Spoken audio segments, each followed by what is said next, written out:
Time for our first fight of the evening in the M1 Challenge. We begin in the lightweight division. 21-year-old Akin Duran lost his first ever bout in the M1 Challenge earlier this season as he was submitted by Franco Daly and Artis. Oh, that's tight. That is very tight. Nice. And that's the tap.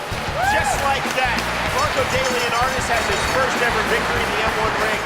Highly disappointed after that defeat, Duran says that he is still learning with every fight and feels that he will now record his first victory in the M1 ring.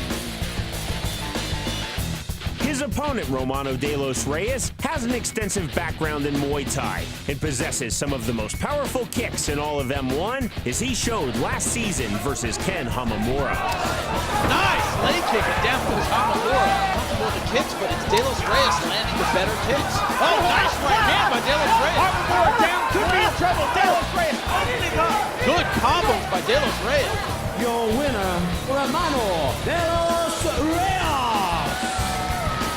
Despite losing his first fight of this season to Yuri Ivlev, de los Reyes says that he feels highly confident. It is looking for a quick win by TKO. In the lightweight division, Akin Duran of Team Turkey versus Romano de los Reyes of the World Team. So our ring announcer, Ian the Machine Freeman, making what I think is the right announcement from our three judges ringside. We will have an overtime round.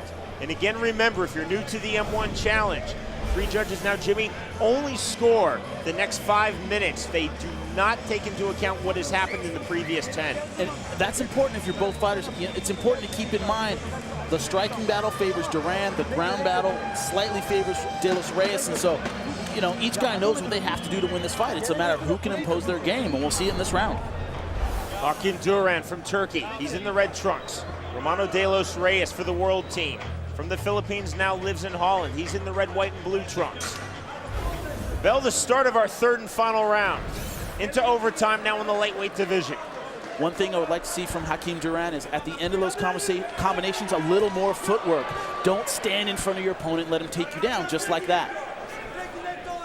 De los Reyes looking for the single leg, nearly got caught in the guillotine. Nice knee from Duran.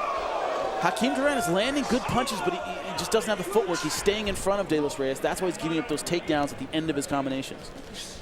Jimmy, I know as a professional fighter, you've never found yourself in a competition such as the M1 Challenge that has an overtime round. But if you were in this situation, what would be your strategy?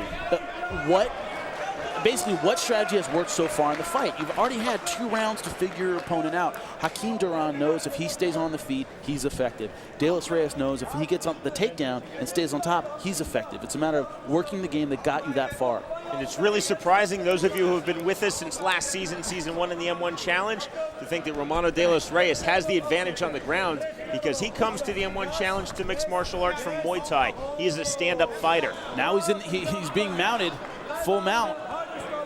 That's a tough place to be, especially in the third round when you're tired. Akin Duran, not a knockout puncher, but if you keep busy, referee will stop the fight. Just nothing on those punches from Duran. You're staying busy. A lot of times when you have a full mount, that's all you need. De los Reyes trying to turn to his side. Just no steam on those punches at all as we're in overtime. Now Duran trying to soften up de los Reyes, who's given his back, looking for the rear naked choke. Duran really not looking for the choke, just pitter-pat punches, trying to get the referee to stop it. But, you know, if you don't show that you're hurting your opponent, they're not going to stop the fight. He has to put more juice on those punches. Those are almost violence-free punches. Duran keeps looking at referee Chuck Wolf, and he has stopped it. Wow! Well, it's just no intelligent defense, Sean. No juice on those punches, but if you're not blocking them, referee's got no choice but to go in there and save you. That's a TKO, again, by almost violence-free punches. Those were just taps, but they were about 40 taps in a row. They were just pitter-pat punches, Sean, but if you don't block, that's one of the things in MMA that's different, is if you don't block and don't defend yourself, you're in trouble. You can see Akin Duran, the story of the whole fight. Akin Duran comes in with short, little accurate punches. De los Reyes trying to answer back, but, you know, just being outboxed by Duran. And here, pitter-pat punches, no force behind them, but, you know, if you keep them up, the referee has no choice but to stop the fight. So, you know, Akin Duran's followed the right strategy, and he gets the victory. Ladies and 7 seconds of the extra round. The referee calls a stop to this contest, and your winner with ground and pound, Akin